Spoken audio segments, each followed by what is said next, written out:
Taking the number 2 spot in the power rankings to begin the season are the Carolina Panthers, who, as Matt Johnson has made the season about, is avenging last season's loss in the Super Bowl to a Saints team that just had crazy, unbelievable performances from Saints players. And as a result, the Panthers lost. Heading into this season, they feel very confident about their roster with Cam Newton at quarterback, arguably number one quarterback in fantasy, with Todd Gurley, who the team obviously loves. There have been inquiries about him, of course, but just really there's no realistic shot. He has moved this year. Lamar Miller, guy who Carolina Panthers acquired last season, in hopes that he left Miami and signed with another team that gave him a real opportunity. That's exactly what happened. He signed with the Houston Texans, a team that loves to run the football, and with that offense they have around him, it'll take some pressure off so the defense aren't stacking the box. But this is a guy who Carolina Panthers really believe can be a top 6 fantasy running back, top 5 fantasy running back, with the amount of looks he'll get, be a more consistent guy than he was last year.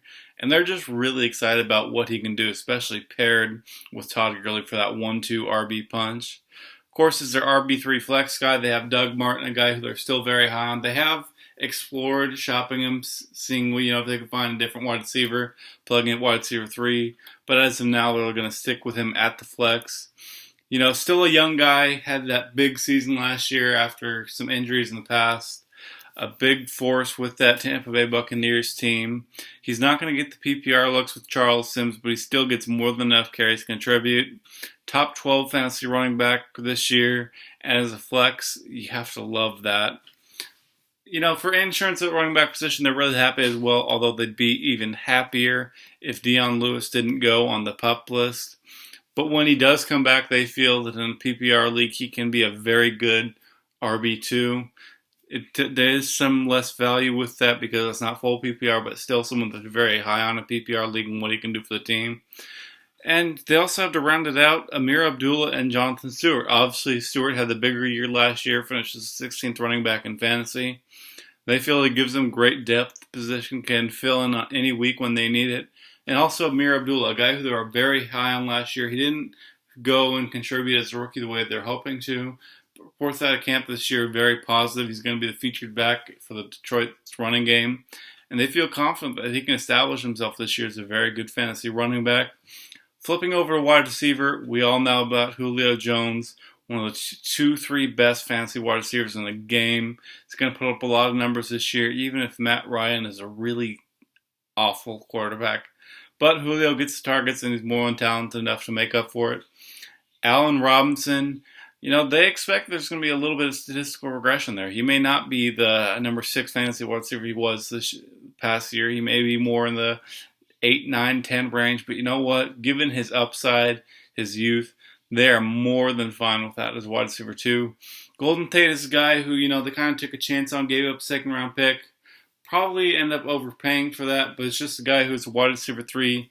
They can alternate with John Brown. With Tate, he is the number 1 wide receiver in Detroit now, although Marvin Jones has gotten a lot of looks, but still they feel pretty confident Tate is a wide receiver 3, wide receiver 4. John Brown, concussion concerns were a big issue this offseason, but it looks like he's cleared that hurdle and he's back, and they are excited about what he can do. With the right matchups, he can put up wide receiver 2, wide receiver 1 numbers, just about finding those right matchups and plugging them in at the right time.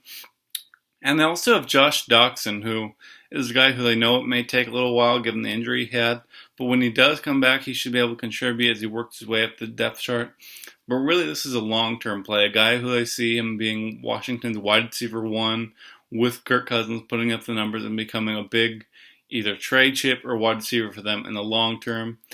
And at tight end, they have Travis Kelce, a guy who was a bit inconsistent last year, was still able to finish as tight end 7 in the league, and they figure with the running game back, should bring more balance to that team, open up more opportunities for Kelce. So excited about him as a top 5 tight end in fantasy. They did have Zach Miller as insurance now, just a guy who they can fill in when needed. Jake Cutler's go-to guy in the red zone, so they're confident there. And the defense side of the ball, they're going to alternate each week between the Panthers and Chiefs, find the best matchup and roll with it. With this team, they were ranked highly this year between number 1 and 2 between many polls, although they were left out of the top 5 by one general manager. So That did raise some eyebrows in the Carolina Panthers front office. They do have that game circled on their calendar and will be looking to prove that team and general manager wrong this season. Carolina Panthers are very excited about this upcoming season and hopefully getting back to the Super Bowl and winning it this year.